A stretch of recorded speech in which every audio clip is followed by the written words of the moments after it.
Welcome to my YouTube channel. आज मैं आपको क्लास 5th के लिए हिंदी का चैप्टर नंबर 18 पढ़ाऊँगी। साथ ही साथ पूरे ही चैप्टर के सभी क्वेश्चन आंसर भी लिखने बताऊँगी ताकि अलग अलग वीडियो को देखने में आपका थोड़ा भी टाइम वेस्ट ना हो। तो बच्चों पढ़ना स्टार्ट करते हैं। बुक के पेज नंबर 140 पर चैप्टर नंबर 18 है जिसका नाम है चुनौती हिमालय की। क्या नाम है बच्चों चैप्टर का? चुनौती हिमालय की। तो देखो सबसे पहले चैप्टर के टाइटल को समझ लेते हैं ताकि चैप्टर हमें बहुत अच्छे से समझ में आए। तो सभी बच्चे जानते हैं चुनौती का मतलब क्या होता है? चैलेंज। अब हिमालय का मतलब क्या है? यहाँ पर सभी बच्चे सोच रहे होंगे कि हिमालय एक पहाड़ है, मगर बच्चों ऐसा नहीं है। हिमालय केवल एक पहाड़ नहीं है। ये देखो मैप के अंदर इस जगह से लेकर इस पूरी ही जगह को हिमालय पर्वत श्रृंखला कहते हैं और इस पूरी ही जगह में बहुत सारे पहाड़ होते हैं। जैसे कि एक पहाड़ हो गया इसमें माउंट एवरेस्ट, एक हो गया कंचनजंगा। यानी कि बच्चों हिमालय पर्वत श्रृंखला के अंदर बहुत सारे पहाड़ आते हैं। तो इस चैप्टर के अंदर बच्चों जो जवाहरलाल नेहरू हैं हिमालय पर्वत श्रृंखला की चढ़ाई करते हैं एक चैलेंज के रूप में। कहाँ पर जाने के लिए? अमरनाथ की गुफा में जाने के लिए। समझ में आया कि जवाहरलाल नेहरू इस चैप्टर में चैलेंज के रूप में हिमालय पर्वतों की चढ़ाई करते हुए अमरनाथ की गुफा में जाने की कोशिश करते हैं, मगर वो पहुंच नहीं पाते हैं। रास्ता बहुत ज़्यादा ख़तरनाक होता है।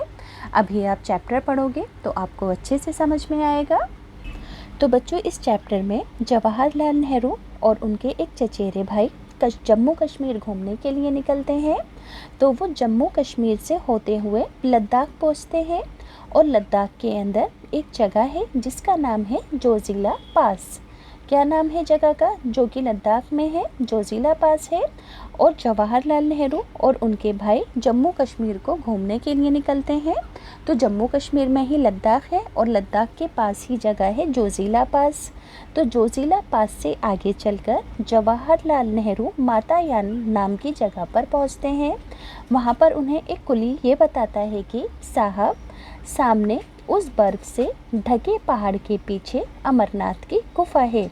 क्या बताता है? मातायान पहुंचने पर जवाहरलाल नेहरू को एक नवयुवक यानी कि जवान कुली उन्हें बताता है कि साहब यानी कि साहब ये जो बड़ा सा पहाड़ है बर्फ से ढका हुआ है, इस पहाड़ के पीछे अमरनाथ जी की गुफा है।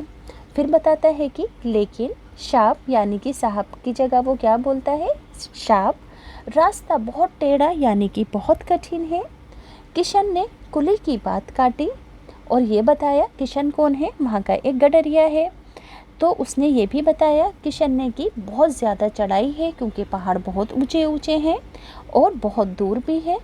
जवाहरलाल नेहरू किशन से पूछते हैं कि कितनी दूर? तो वो दोनों बताते हैं कि 8 मील दूर है साहब। कुली ने जल्दी से जवाहरलाल नेहरू को उत्तर दिया, बस तब तो ज़रूर चलेंगे। जैसे ही गांधी जी ने सुना कि ये जगह बहुत ज़्यादा ख़तरनाक है और ख़तरों से भरी हुई है, तो गांधी जी ने वहाँ पर जाना चैलेंज के रूप में कबूल कर लिया। क्या कहा कि अब तो ज़रूर चलेंगे। जवाहरलाल नेहरू ने अपने चचेरे भाई की ओर प्रश्न सूचक यानी कि सवालिया नज़रों से देखा। दोनों कश्मीर घूमने के लिए निकले थे और जोजिला पास से होकर लद्दाखी इलाके की ओर चले आए थे। अब अमरनाथ जाने में क्या आपत्ति यानी कि क्या परेशानी हो सकती है? फिर जवाहरलाल नेहरू रास्ते की मुश्किलों के बारे में सुनकर सफ़र के लिए और भी ज़्यादा उत्सुक हो गए। यानी कि जब जवाहरलाल नेहरू को ये पता चला कि रास्ते में बहुत ज़्यादा परेशानियां हैं तो उन्होंने इन परेशानियों को एक चैलेंज के रूप में कबूल किया और वो ये सब जानकर बहुत ज़्यादा उत्सुक हो गए, एक्साइटेड हो गए। आगे है कौन कौन चलेगा हमारे साथ? जवाहरलाल नेहरू ने ये बात जाननी चाहिए।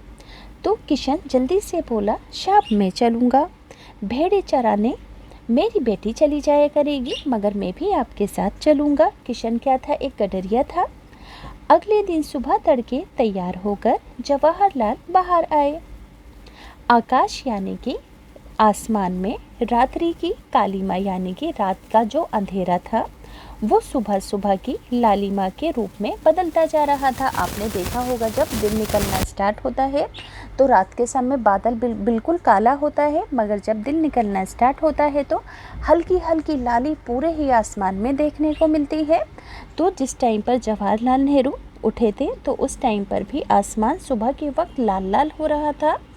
तिब्बती पठार का दृश्य निराला था। दूर दूर तक पहाड़ों पर वनस्पति रहित यानी कि बिना वनस्पति बिना हरियाली के उजाड़ चट्टानी इलाका दिखाई दे रहा था, क्योंकि चारों तरफ बर्फ़ ही बर्फ़ थी और बिल्कुल भी वनस्पति यानी कि हरियाली नहीं थी। बस वनस्पति रहित लिखा है ना यहाँ पर, रहित का मतलब है कि वनस्पति नहीं थी वहाँ पर, और हर तरफ चट्टानी इलाका पथरीला इलाका दिखाई दे रहा था। उदास फीके बर्फ़ से ढके चट्टानी पहाड़ सुबह की पहली किरणों का स्पर्श पाकर ताज की भांति चमक उठे थे, यानी कि पहाड़ बिल्कुल सफ़ेद थे और जब उन पर सूरज की रोशनी पड़ रही थी तो वो ताज बिल्कुल सफ़ेद सफ़ेद ताज की तरह बिल्कुल चमक रहे थे। और उन चमकते हुए पहाड़ों को देखकर ऐसा लग रहा था जैसे कि ये पहाड़ स्वागत करने के लिए पास सरकते आ रहे हों। सर्द यानी कि बिल्कुल ठंडी हवा के झोंके हड्डियों तक भी ठंडक को पहुंचा रहे थे, इतनी ज़्यादा ठंड थी। जवाहर ने हथेलियां आपस में रगड़कर गरम की, कमर में रस्सी लपेटकर चलने को तैयार हो गए। कहाँ चलने को तैयार हुए? अमरनाथ की गुफा की यात्रा करना चाहते थे। इस एक बहुत बड़ा सा पहाड़ था जो कि 8 मील लंबा उसका सफ़र था अमरनाथ गुफा में पहुंचने के लिए, तो तैयार हो गए थे।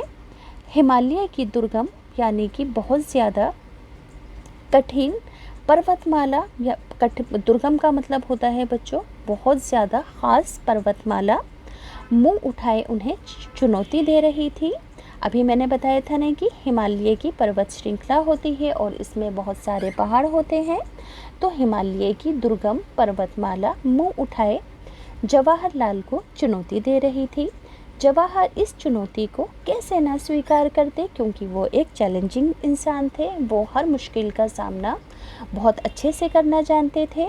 उनके साथ उनका भाई था, किशन था और कुली था, यानी कि टोटल मिलाकर 4 लोग थे। एक भाई, एक किशन गडेरिया, एक कुली और एक खुद जवाहरलाल, और सभी एक दूसरे के साथ रस्सी से जुड़े थे।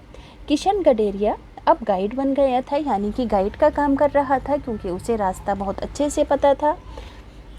बस 8 मील ही तो पार करने हैं। जोश में आकर जवाहरलाल ने चढ़ाई चढ़ने लगे, क्या कहते हुए कि सिर्फ 8 मील की ही तो चढ़ाई है। यूं 8 मील की दूरी कोई बहुत नहीं होती, लेकिन इन पहाड़ी रास्तों पर 8 कदम भी चलना बहुत कठिन होता है, क्योंकि बहुत ज़्यादा ठंड होती है, रास्ता उबड़ खाबड़ होता है और बहुत ऊंचा होता है। एक एक डग यानी कि एक एक कदम को उठाने में भी कठिनाई हो रही थी और उन्हें बहुत लंबा रास्ता चलना था। कितना? 8 मील लंबा रास्ता बहुत ही वीरान था, आसपास कोई नहीं था। पेड़ पौधों की हरियाली के अभाव यानी कि कमी में एक अजीब सा खालीपन महसूस हो रहा था, क्योंकि चारों तरफ पहाड़ थे और उन पर सफ़ेद सफ़ेद बर्फ़ थी, कहीं पर भी हरियाली नहीं थी। तो हरियाली के अभाव में थोड़ा अजीब अजीब लग रहा था। कहीं पर एक आध फूल दिख जाता तो आँखों को ठंडक मिल जाती। दिख रही थी तो हर तरफ क्या थी? पथरीली चट्टानें और सफ़ेद बर्फ़ थी। फिर भी इस गहरे सन्नाटे के अंदर बहुत ज़्यादा सुकून था। एक ओर सू सू करती बर्फीली हवाएं बदन को काटती थीं और दूसरी ओर ताजगी और स्फूर्ति भी देती थी। समझ में आया कि हवाएं इतनी ज़्यादा ठंडी थीं कि वो ऐसा लगता था कि इनसे बदन कट जाएगा, मगर दूसरी तरफ ये जिस्म को ताजगी और स्फूर्ति यानी कि चुस्ती भी देती थी। जवाहरलाल बढ़ते जा रहे थे, ज्यों ज्यों यानी कि जैसे जैसे ऊपर चढ़ते गए, त्यों त्यों यानी कि वैसे वैसे सांस लेने में दिक्कत होने लगी थी, क्योंकि बच्चों ऊपर पहाड़ों पर जाकर ऑक्सीजन का लेवल कम हो जाता है, इसी वजह से सांस फूलने लगती है। एक कुली की नाक से खून भी बहने लगा था ऑक्सीजन की कमी की वजह से, तो जल्दी से जवाहरलाल ने उसका उपचार किया। खुद उन्हें भी कनपटी की नसों में तनाव महसूस हो रहा था, लगता था जैसे कि दिमाग में खून चढ़ आया हो। फिर भी जवाहरलाल नेहरू ने आगे बढ़ने का इरादा नहीं बदला और आगे बढ़ते चले गए। थोड़ी देर में बर्फ़ पड़ने लगी और फिसलन बढ़ गई, यानी कि बर्फ़ पड़ने से ज़मीन पर जैसे पानी गिरने से फिसलन बढ़ जाती है, इसी तरह बर्फ़ के पड़ने से फिसलन बढ़ गई। चलना भी और ज़्यादा कठिन मुश्किल हो गया।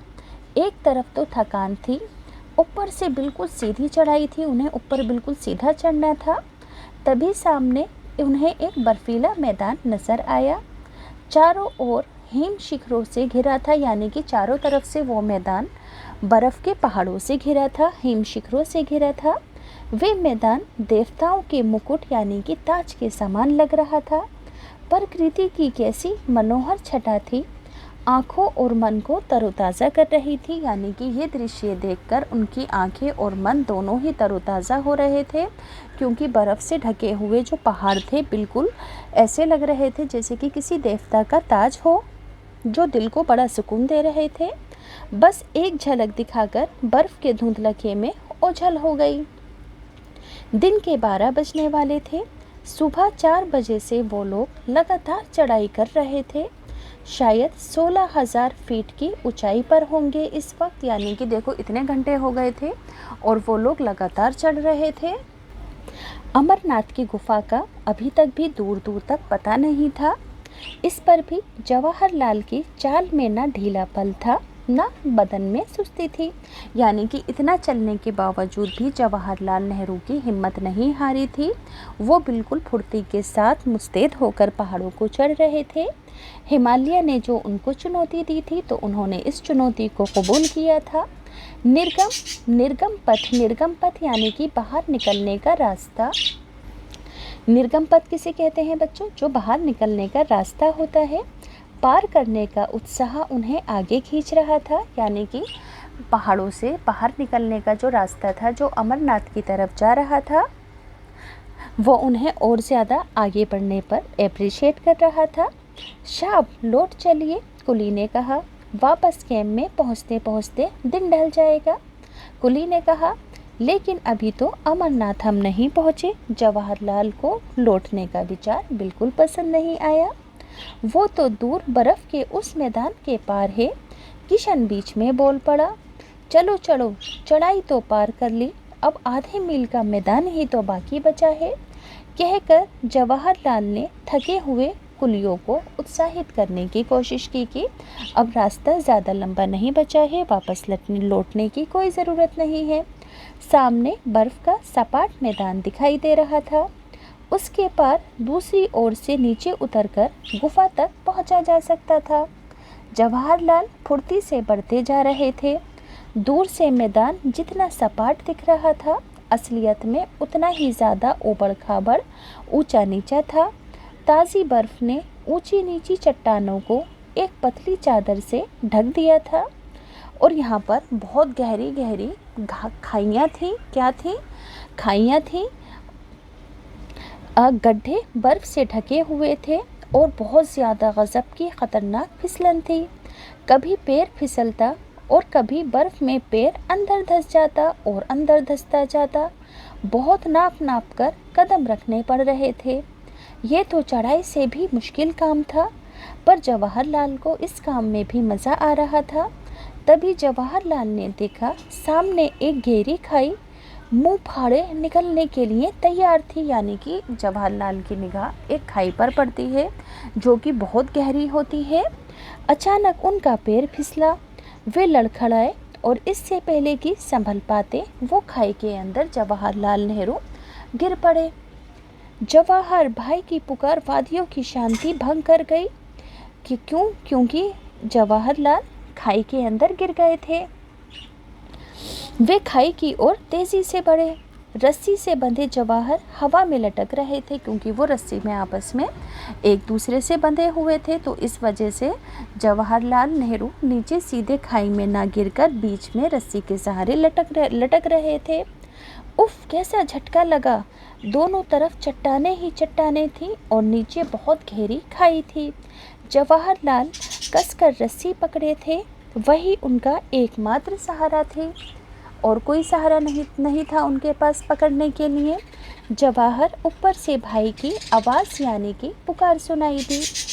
मुंह ऊपर उठाया तो जवाहर ने मुंह ऊपर उठाया तो भाई और किशन के धुंधले चेहरे उन्हें खाई में झांकते हुए दिखाई दे रहे थे। वो दोनों ही बोले कि हम खींच रहे हैं, रस्सी को कसकर पकड़े रहना। भाई ने हिदायत दी। क्या हिदायत दी भाई ने जवाहर को?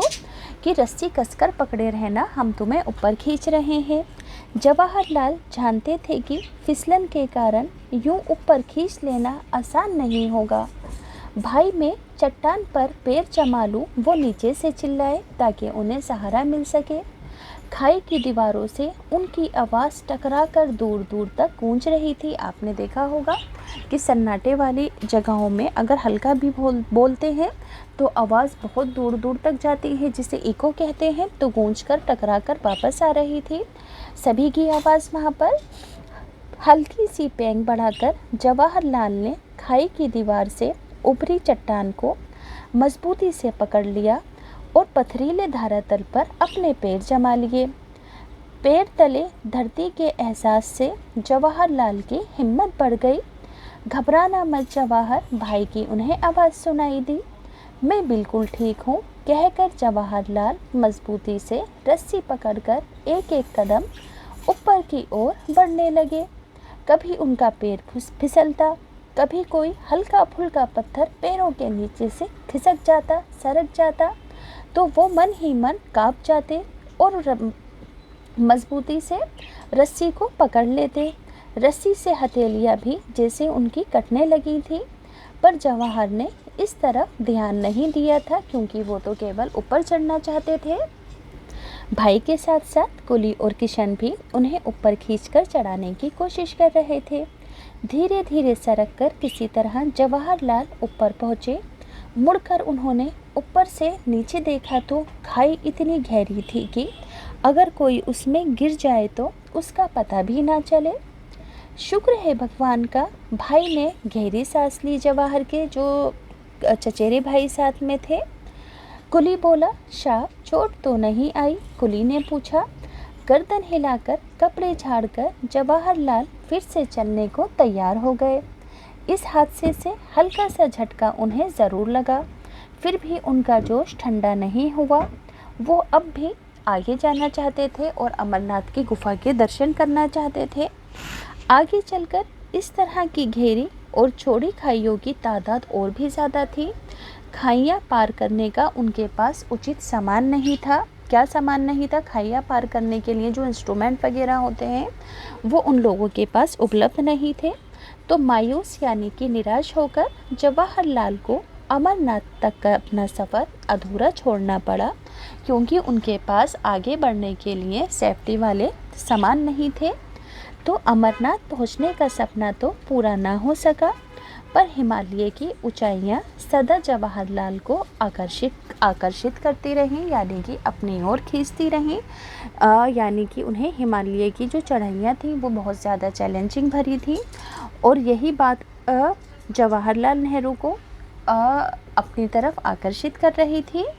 तो बच्चों, इस कहानी को, इस चैप्टर को किसने लिखा है? सुरेखा पंडीकर ने। किसने लिखा है? सुरेखा पंडीकर ने। अब बच्चों, इस चैप्टर के टेक्स्ट बुक के क्वेश्चन आंसर हैं। कहाँ क्या है? प्रश्न का लेह लद्दाख एक केंद्र शासित प्रदेश है।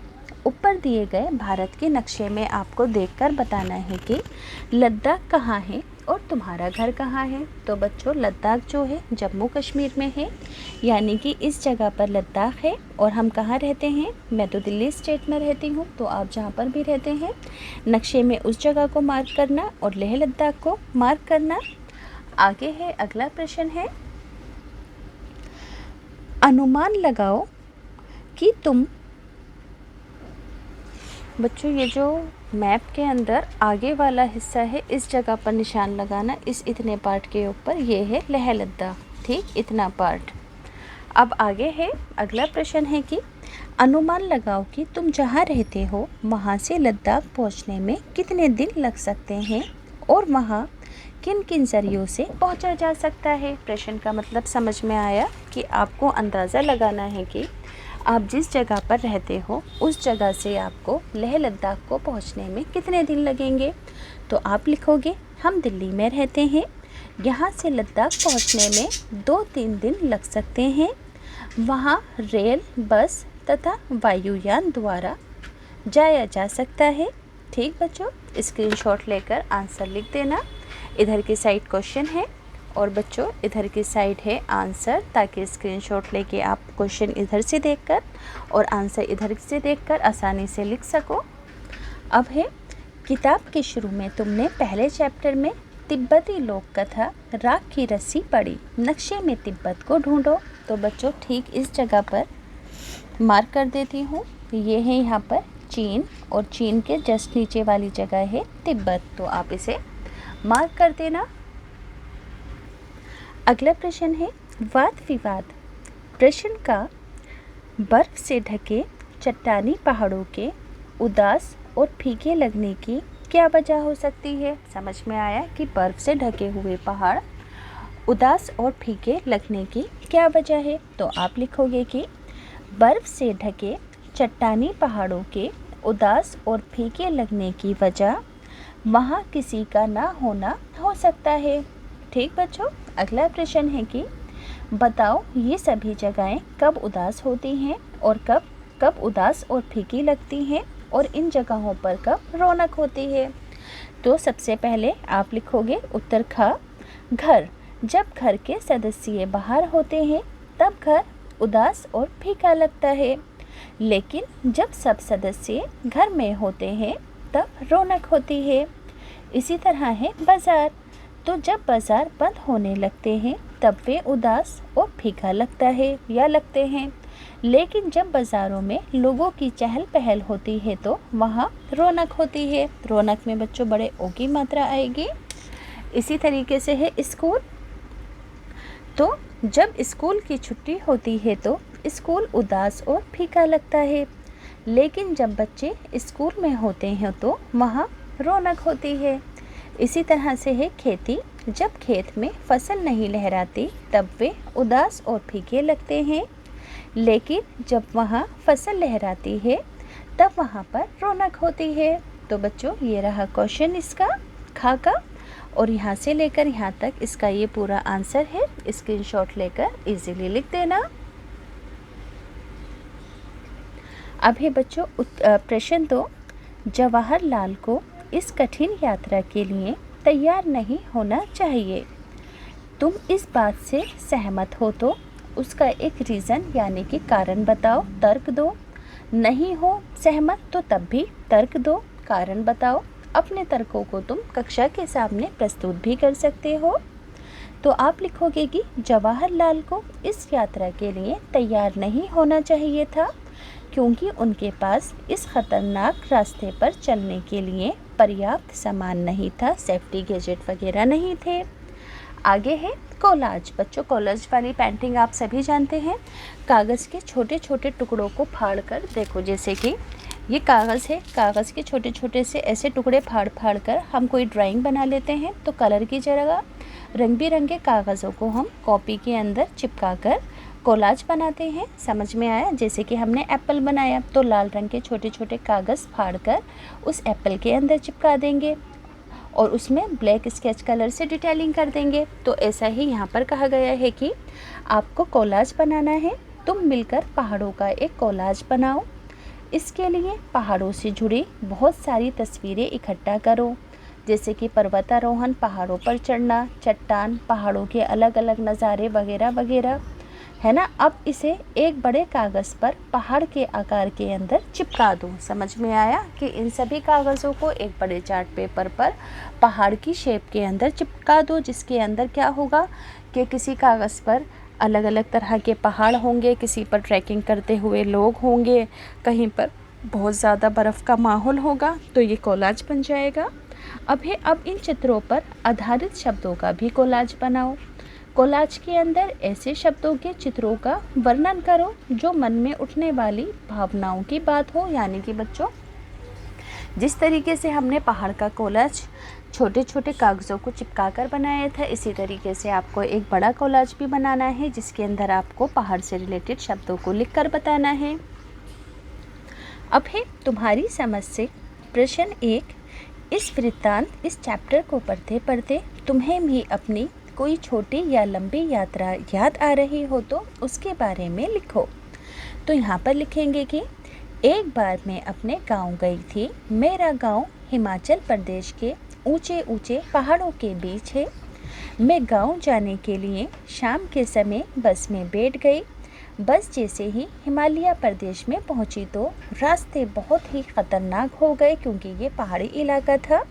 सड़कों के दोनों तरफ ऊंचे ऊंचे पहाड़ दिखने लगे। रात के समय ये पहाड़ और भी भयानक लग रहे थे। हमारी बस भी घुमावदार रास्ते पर धीमी रफ्तार से चल रही थी। सुबह के समय हम अपने गांव पहुंचे जब सूरज निकल चुका था। तो बच्चों यहाँ पर आप अपनी मर्ज़ी से अपनी किसी भी यात्रा का वर्णन कर सकते हो। तो इधर क्वेश्चन है, इधर आंसर है। आसानी से स्क्रीनशॉट लेकर अपनी कॉपी में लिख देना। अगला प्रश्न है, जवाहरलाल को अमरनाथ तक का सफ़र अधूरा क्यों छोड़ना पड़ा? तो आप लिखोगे जवाहरलाल को अमरनाथ तक का सफ़र अधूरा इसलिए छोड़ना पड़ा क्योंकि आगे का मार्ग, आगे का रास्ता और अधिक खतरनाक था। साथ ही उनके पास इन रास्तों पर चलने संबंधी आवश्यक सामान भी न था। अगला प्रश्न है, जवाहरलाल, किशन और कुली सभी रस्सी से क्यों बंधे थे? तो आप लिखोगे कि जवाहरलाल, किशन और कुली सभी रस्सी से इसलिए बंधे थे कि अगर वो कहीं पहाड़ से गिर जाएं तो रस्सी के सहारे लटक कर बच सकें। अगला प्रश्न है, चौथे प्रश्न में 2 हैं का पाठ में नेहरू जी ने हिमालय से चुनौती महसूस की। कुछ लोग पर्वतारोहण क्यों करना चाहते हैं, यानी कि पर्वतों की चढ़ाई चढ़ना क्यों चाहते हैं? तो आप लिखोगे कि कुछ लोग पर्वतारोहण मनोरंजन और शौक के लिए करना चाहते हैं। साथ ही पर्वतारोहण कुछ लोगों की जीविका यानी कि कमाई का साधन भी बन गया है। आगे है, ऐसी कौन से चुनौती भरे काम हैं जो तुम करना पसंद करोगे? तो जैसे कि हम निम्नलिखित चुनौती भरे काम करना पसंद करेंगे, जैसे कि विद्यालय में सबसे अधिक अंक लाना, विभिन्न खेलों में पुरस्कार जीतना, तैराकी सीखना, कुछ अन्य भाषाएं सीखना। आप अपनी मर्जी से भी लिख सकते हो। तो बच्चों इधर की साइड सभी क्वेश्चन हैं और इधर की साइड सभी आंसर हैं। स्क्रीनशॉट लेकर आप इनको आसानी से लिख देना। आगे हैं बोलते पहाड़। उदास फीके बर्फ से ढके चट्टानी पहाड़ हिमालय की दुर्गम पर्वतमाला मुंह उठाए चुनौती दे रही थी। उदास होना और चुनौती देना दोनों ही मनुष्य के स्वभाव है। यहाँ निर्जीव पहाड़ ऐसा कर रहे हैं, यानी कि बेजान चीज़ें हैं जिन्हें उदास बताया गया है और जिन्हें चुनौती भरा कहा गया है। किन चीज़ों को? जिनमें जान नहीं है, निर्जीव है। ऐसे और भी वाक़ये हैं जैसे कि बिजली चली गई, चाँद ने शर्मा कर अपना मुँह बादलों में छुपा लिया। यानी कि बच्चों ये सभी ऐसी चीज़ों के इमोशंस हैं जो कि बेजान हैं। तो आपको भी ऐसे ही कुछ सेंटेंसेस लिखने हैं, जैसे कि उन्होंने साड़ी की शिकनें दुरुस्त की, पूरे 10 दिन हो गए सूरज लापता है, गोलियों की आवाज़ से पूरी घाटी गूंज गई, फसल तैयार खड़ी थी फसल। तो बच्चों इन सभी सेंटेंसेस को कॉपी में लिख लेना। आगे है एक वर्णन ऐसा भी। पाठ में तुमने जवाहरलाल नेहरू की पहाड़ी यात्रा के बारे में पढ़ा। नीचे एक और पहाड़ी इलाके का वर्णन दिया गया है जो प्रसिद्ध कहानी निर्मल वर्मा की किताब चीड़ों पर चांदनी से लिया गया है। इसे पढ़ो और नीचे लिखे प्रश्नों का उत्तर दो। तो यहाँ पर कौन सी कहानी लिखी है? निर्मल वर्मा के ज़रिए लिखी गई कहानी का एक पार्ट है जिसका नाम है चीड़ों पर चांदनी। क्या ये शिमला है, हमारा अपना शहर, या हम भूल से कहीं और चले आए हैं? हम नहीं जानते कि पिछली रात जब हम बेखबर सो रहे थे बर्फ़ चुपचाप गिर रही थी। खिड़की के सामने पुराना चीर परिचित देवदार का वृक्ष था, यानी कि घर की खिड़की के सामने एक चीर का पेड़ था, देवदार का भी जाना हुआ उनका पेड़ था, जिसकी नंगी शाखों पर रुई के मोटे मोटे गालों सी बर्फ़ चिपक रही थी। उसकी टहनियों पर बर्फ़ ऐसी चिपकी हुई थी पेड़ों की टहनियों पर, जैसे कि रुई के मोटे मोटे गाल हों। लगता था जैसे कि वे सांता क्लॉज हो। एक रात में ही जिसके बाल सन से सफ़ेद हो गए हों, यानी कि एकदम से सफ़ेद हो गए हों, पेड़ ऐसा लग रहा था। कुछ देर बाद धूप निकल आती है। नीले चमचमाते आकाश के नीचे बर्फ़ से ढकी पहाड़ियाँ धूप सेकने के लिए अपना चेहरा बादलों से बाहर निकाल लेती हैं। तो प्रश्न का है, ऊपर दिए पहाड़ के वर्णन और पाठ में दिए गए वर्णन के अंदर क्या अंतर है? तो देखो, ऊपर दिए गए पहाड़ के वर्णन में पेड़ों का भी जिक्र है, जबकि पहाड़ों पाठ में उजाड़ चट्टानों का वर्णन किया गया है। आगे है, कई बार निर्जीव यानी कि बेजान चीज़ों के लिए मनुष्य से जुड़ी क्रियाएं, विशेषण आदि शब्दों का इस्तेमाल होता है। जैसे कि पाठ में 2 उदाहरण हैं, उदास फीके बर्फ से ढके चट्टानी पहाड़ और सामने एक गहरी खाई मुंह फाड़े निगलने के लिए तैयार थी। ऊपर लिखे शिमला के वर्णन में ऐसे उदाहरण ढूंढने हैं जो कि ऊपर लिखे हों। जैसे कि लिखा है, बर्फ चुपचाप गिर रही थी, जिसकी नंगी शाखों पर रुई के मोटे मोटे गालों से बर्फ चिपक गई थी। नीले चमचमाते आकाश के नीचे बर्फ से ढकी पहाड़ियाँ धूप सेकने के लिए अपना चेहरा बादलों के बाहर निकाल रही थी। यानी कि ये सभी चीज़ें कैसी हैं? निर्जीव हैं, और इनके काम कैसे बताए जा रहे हैं? जिसे कि जानदार चीज़ें करती हैं। तो ये तीनों ही सेंटेंस इस जगह पर लिखे हुए हैं, यहाँ से ही छाट कर आपको यहाँ पर लिखना था। तो बच्चों, चैप्टर कंप्लीट हो गया है। अगर अच्छे से समझ में आया हो तो प्लीज़ चैनल सब्सक्राइब करना।